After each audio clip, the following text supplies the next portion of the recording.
अगर राजनीति करने आए होते आराम से हमें अभी भी 7 सीटों का ऑफर है, विधानसभा में भी 7 सीटों का ऑफर है, दर्जनों बार फोन आ चुका है। आराम से हम लोग 7 को बढ़िया बढ़िया लड़का को ले लेंगे और खुद जाएंगे किसी के पाले में। कहीं ये नियति की मांग है, नहीं तो 2 साल पहले हमें कोई जानता नहीं था। बड़का गांव तो पता नहीं, हम लोग सपने में भी नहीं सोचे थे कि अभी बड़का गांव हम लोग जाएंगे। कभी रामगढ़ हम लोग जाएंगे, अगर रामगढ़ कभी जाना भी होता था तो हम लोग रांची जाते थे तो गोला होकर पार हो जाते थे। कभी ये नहीं सोचा था कि हम लोग का कभी उतना दूर में कोई रिश्ता नाता या कुटुंब घर भी जोड़ाएगा कि हम लोग वहां कभी एक चाय एक गिलास पानी पीने के लिए जाएंगे। लेकिन आज 2 साल पहले हमें कोई नहीं जानता था, लेकिन आज 2 साल बाद ऐसा दौर आया है। मैं नौजवानों के बारे में नहीं कहूंगा, मैं 90 साल 95 साल के बुजुर्गों की बात करता हूं, खासकर विस्थापित क्षेत्रों में। जब तक वो 12 बजे रात रहे चाहे 1 बजे, अगर हम लोग एक वीडियो नहीं देखेंगे तो उनको नींद नहीं आता। यानी उनके लिए डॉक्टर की दवाई के साथ साथ हम लोग का क्या काम कर रहे हैं, हम लोग कहाँ हैं, ये हम अपनी तारीफ नहीं कर रहे हैं। ये जो फीडबैक मिला है मैं उस बात को कह रहा हूं। आज 90-95 साल के बुजुर्ग अपने घर में एंड्रॉयड मोबाइल खरीदवाए हैं, जिनको बटन वाला मोबाइल चलाने नहीं आता है, बस केवल हम लोग का स्पेस ढूंढने के लिए। तो ये दौर क्यों आया, आखिर ये दौर क्यों आया? 29-30 साल के नौजवान संसद के चुनाव लड़ते हैं, लाख 1.5 लाख 3 लाख वोट लेके आते हैं, 1 रुपया बूथ खर्चा नहीं देते हैं। ये दौर क्यों आया? ये दौर इसीलिए आया क्योंकि जिन्होंने झारखंड में अब तक सत्ता को संभाला है केवल अपने परिवार की प्रॉपर्टी को देखने का काम किया है। इसीलिए आज ये दौर आया, ये समय की मांग है। ये हम लोग अगर राजनीति करने आए होते आराम से हमें अभी भी 7 सीटों का ऑफर है, विधानसभा में भी 7 सीटों का ऑफर है, दर्जनों बार फोन आ चुका है। आराम से हम लोग 7 को बढ़िया बढ़िया लड़का को ले लेंगे और खुद जाएंगे किसी के पाले में।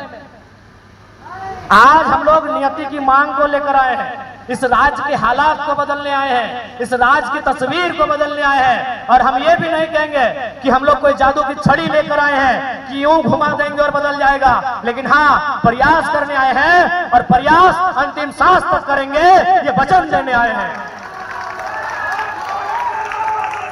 जरूर बदलाव होगा और आप कब बदलाव के लिए तैयार होते हैं मुझे नहीं मालूम। मैं आपको एक मामूली घटना सुनाता हूं चंद्रपुरा की। जैसे आपके पतरातू में विस्थापित है, चंद्रपुरा में भी ठीक आपके यहाँ शायद पीटीपीएस है ना, हमारे वहाँ सीटीपीएस है। सीटीपीएस के बगल में थर्मल प्लांट लगता है। जैसा कि प्लांट लगने के बाद की कहानी होती है, रैयत मुआवजा की मांग करते हैं, रैयत नौकरी की मांग करते हैं, वहां भी वैसा ही हुआ। फिर पुलिस बीच में आती है, कंपनी के दबाव में केस होता है, जैसा हर जगह पूरे झारखंड में रैयतों के साथ होता है। वहां भी 21 लड़कों के साथ केस हुआ, लेकिन केस करने के बाद मैनेजर ने क्या बोला मालूम है?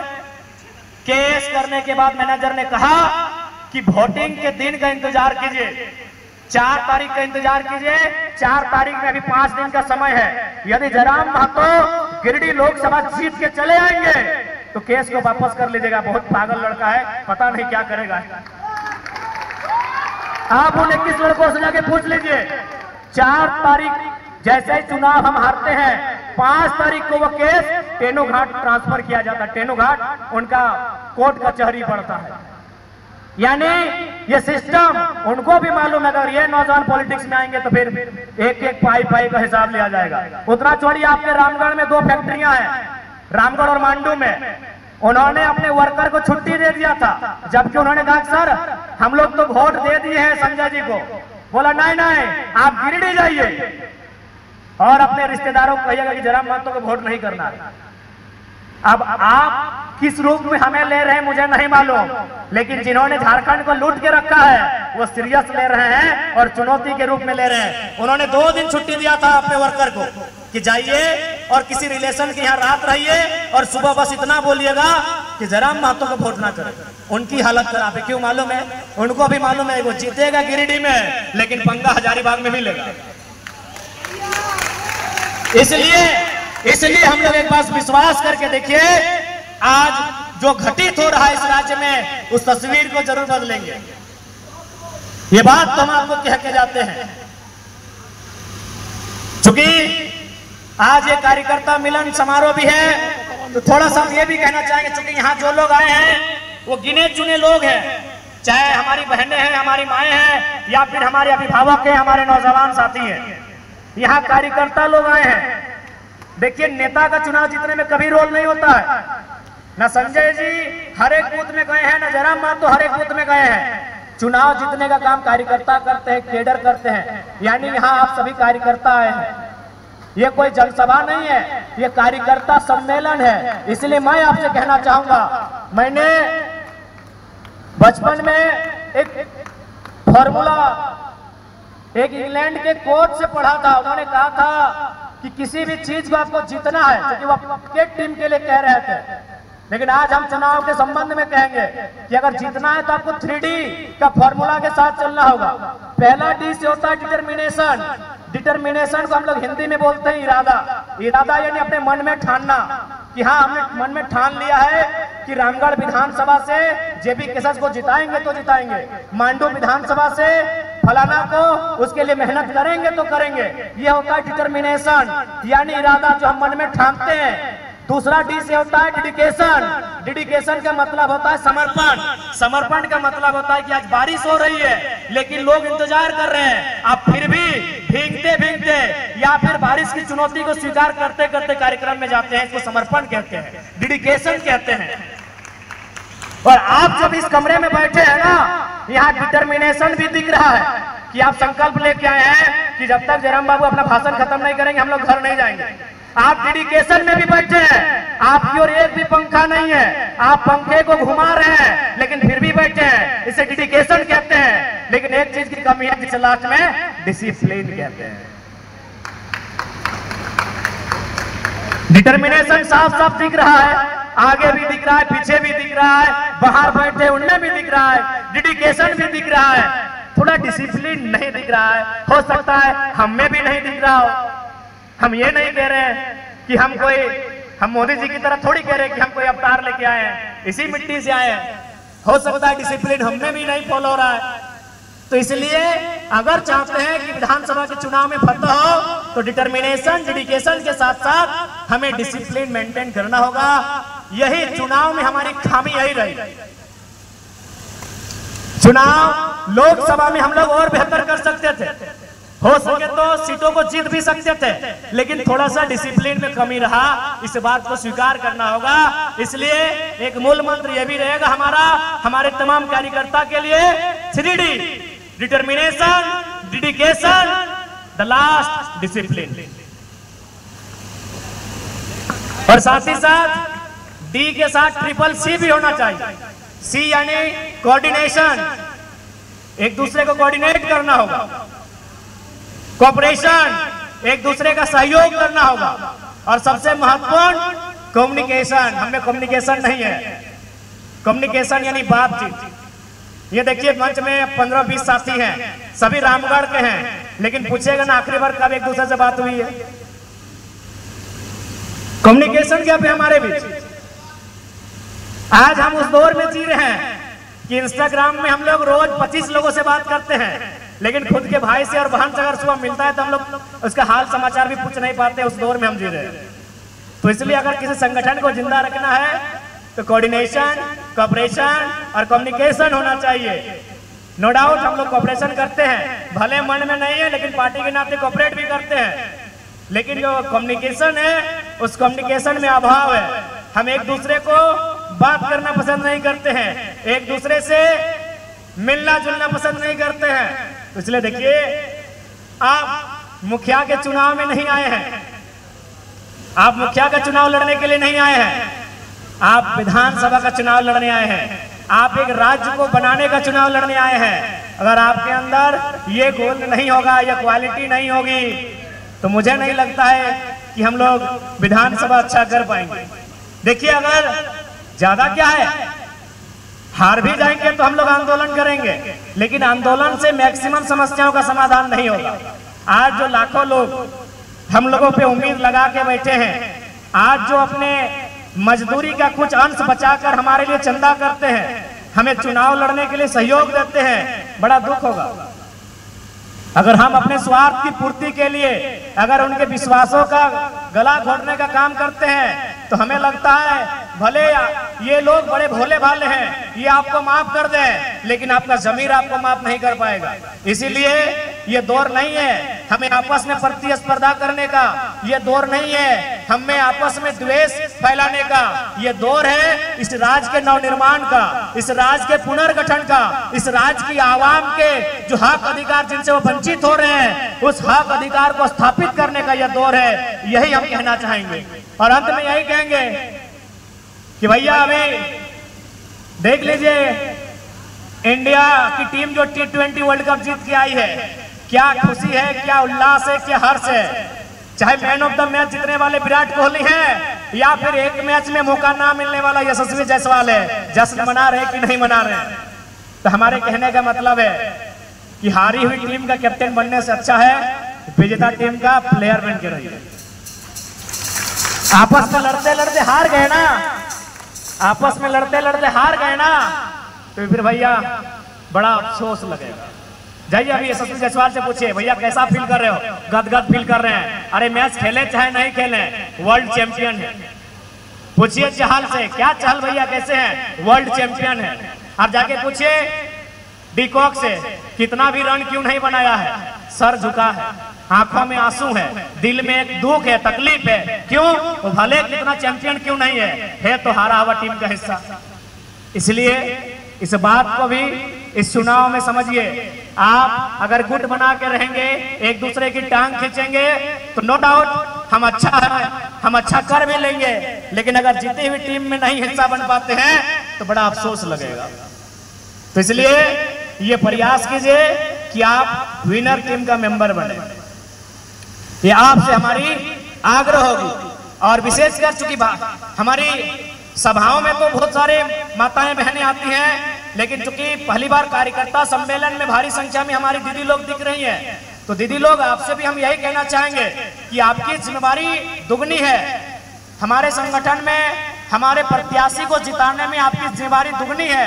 इसलिए दुगनी है क्योंकि आपका रोल बड़ा महत्वपूर्ण होने वाला है, लेकिन हमें पूर्ण विश्वास है कि आप अपने कर्तव्य को बहुत बेहतरीन तरीके से निभाएंगे। और यकीन मानिए आज जो हम लोग का वोट आया है ना, यदि आप चूंकि आप वोट आप बूथ में गिन सकते हैं, लेकिन कौन सा वोट स्त्री और पुरुष का ये नहीं गिन सकते हैं। अगर ये भी गिन लेते ना तो हमको लगता है 60+ वोट हमारी माताओं का है, 40 पुरुषों का है।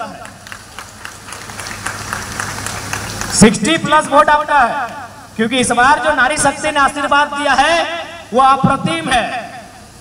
अप्रतिम आशीर्वाद आपकी ओर से मिला है, एकदम 60%। हम आपको बराबरी में भी नहीं रखते हैं, आप ज्यादा हैं इसलिए आपकी जिम्मेवारी ज्यादा है। आप ज्यादा इसलिए हैं क्योंकि देखिए पुरुष जैसा भी है, हम उसका बुराई नहीं करेंगे, लेकिन चूंकि वो एक घुमंतु प्राणी है, वो घूमते रहता है, कभी वो बड़का काना में बैठता है, कभी पतरातू में बैठता है, कभी रामगढ़ के बाजार में बैठता है। और यदि नेताजी मिल जाए, अगर एक कप चाय ही पिला दिया तो बेचारा भोला भाला है, बोलेगा यार चाहवा पिए हैं, लाज रखना होगा। आपके साथ ये नहीं होता। जैसा भी बेचारा घूमने वाला है, जब वो 2-3 बार मिल लेता है, 2-3 बार जब चाय पी लेता है तो डिसीजन बदलना पड़ता है कि चलो मैया को बोलेंगे टाइगर को ही दे, पत्नी को ही बोलेंगे टाइगर को दे, बेटुओं को बोलेंगे टाइगर को दे, लेकिन अपना वाला दे देते हैं, चाय पी के आए। ये चुनौती होता है, इस चुनौती से हम लोग पीछे नहीं भाग सकते हैं। इसलिए आपकी जिम्मेवारी बहुत ज्यादा होगी और हमें लगता है कि दुनिया में जो असंभव काम आप कर सकते हैं वो कोई नहीं कर सकता है। ये हम नहीं कह रहे हैं, भारत देश के एक महान साहित्यकार हुआ करते थे मुंशी प्रेमचंद, वे कहते हैं कि एक इंसान को महान बनने के लिए उसमें 3 क्वालिटी होना चाहिए। मुंशी प्रेमचंद अपने कालजयी उपन्यास गोदान में लिखते हैं कि इंसान को महान बनने के लिए, सर्वश्रेष्ठ बनने के लिए, श्रेष्ठ बनने के लिए, उत्कृष्ट बनने के लिए 3 क्वालिटी होना चाहिए।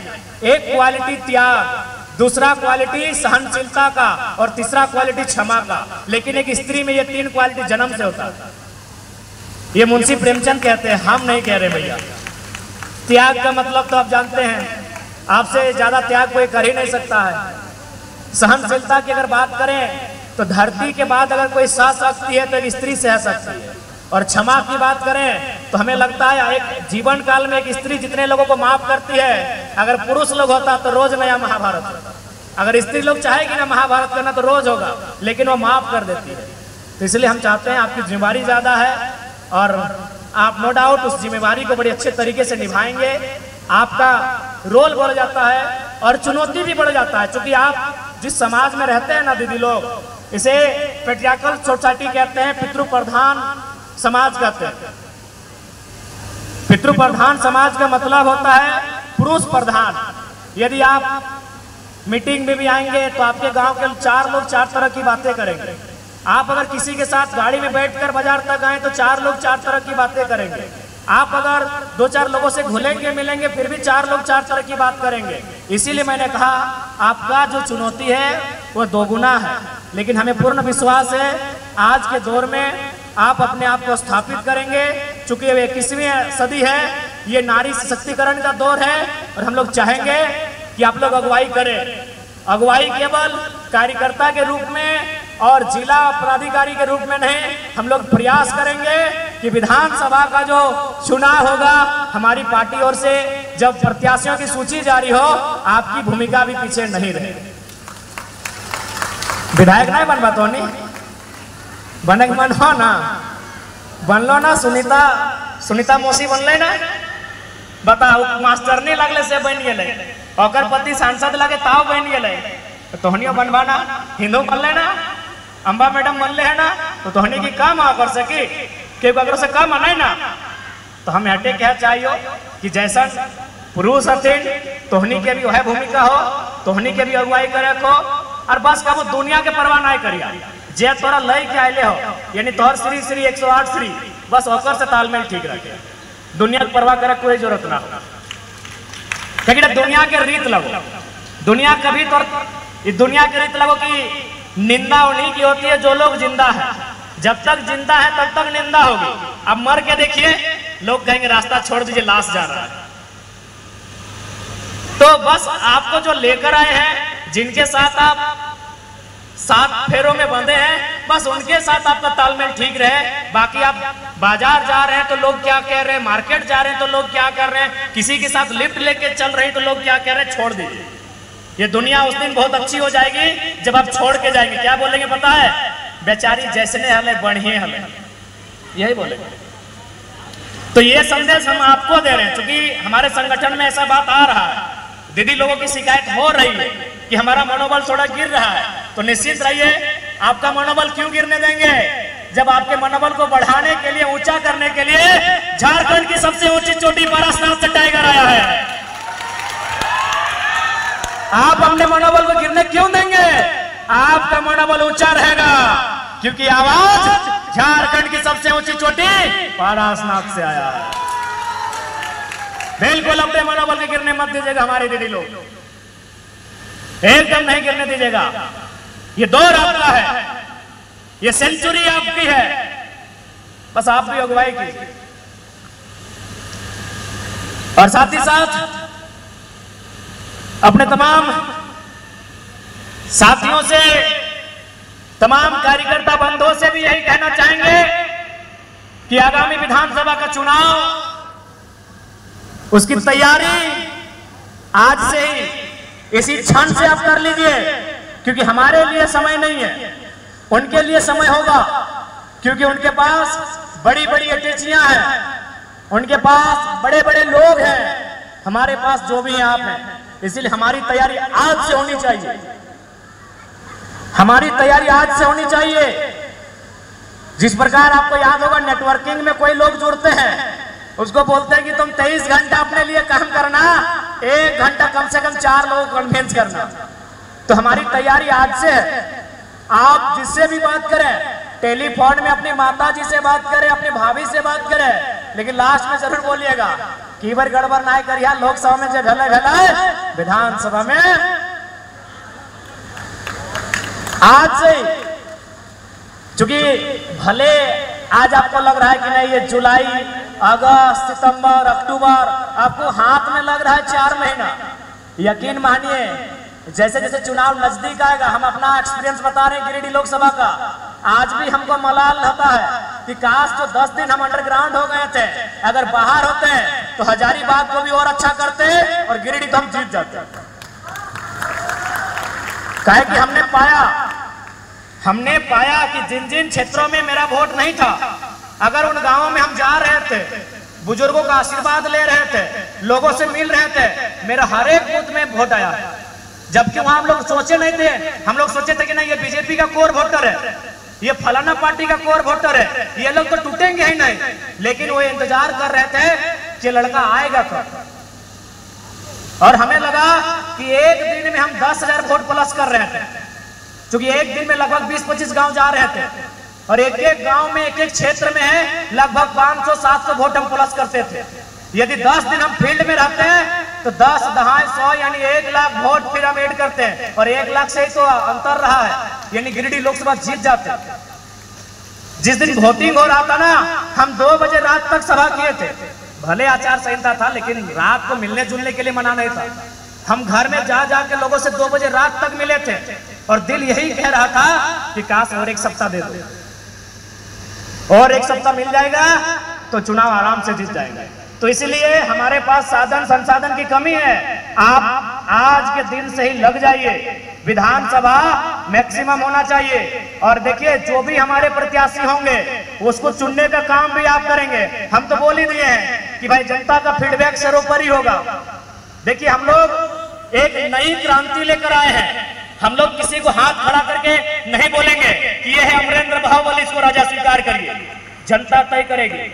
हम तो पहली बार एक जिस प्रकार, चूंकि हमेशा जो परीक्षा में भाग लेने वाले नौजवान शिकायत करते हैं कि चपरासी बनने के लिए परीक्षा देना पड़ता है, और जो लोग मेडिकल का स्पेलिंग नहीं जानते हैं स्वास्थ्य मंत्री बन जाते हैं। तो हमने एक प्रयास किया है, हम लोग एप्लीकेशन लेंगे, एक पैटर्न में ढालेंगे अपने प्रत्याशी को, बाकायदा इंटरव्यू में भी लेके जाएंगे, उनसे सवाल जवाब भी होगा। तो इसलिए हमारे जो भी नेता आएंगे आपके बीच से आएंगे, आपकी राय शुमारी से आएंगे, आपकी रजामंदी से आएंगे। उसके बाद हम लोग घोषणा करेंगे कि रामगढ़ का प्रत्याशी ये है, बड़का गांव का प्रत्याशी ये है और मांडू का प्रत्याशी ये है। और ध्यान रहे, उस समय फिर पीछे मत चले जाइएगा, नहीं तो फिर मान के चलिए हम जीत गए। आज बगोदर के विधानसभा के जो विधायक है विनोद सिंह जी अकेले हैं, उत्कृष्ट विधायक का अवार्ड भी मिलता है, लेकिन वो क्या करेंगे, कहां तक बदलेंगे। विधायक बनने नहीं आए हैं, बनने आते तो 2 सीट हम लोग लीड कर रहे हैं, 90,000 है 70,000। विधायक बनने नहीं आए हैं, सरकार में बैठने के लिए आए हैं। इसीलिए हमारे जो प्रत्याशी भी होंगे उनको भी आपको वही प्यार देना होगा जो हमें देते हैं। वही समर्पण उनके लिए भी होना चाहिए जो समर्पण आपका हमारे लिए है, मेरे लिए है। नहीं तो विधायक बन के चले जाएंगे, 2-4 सीट हमको लगता है।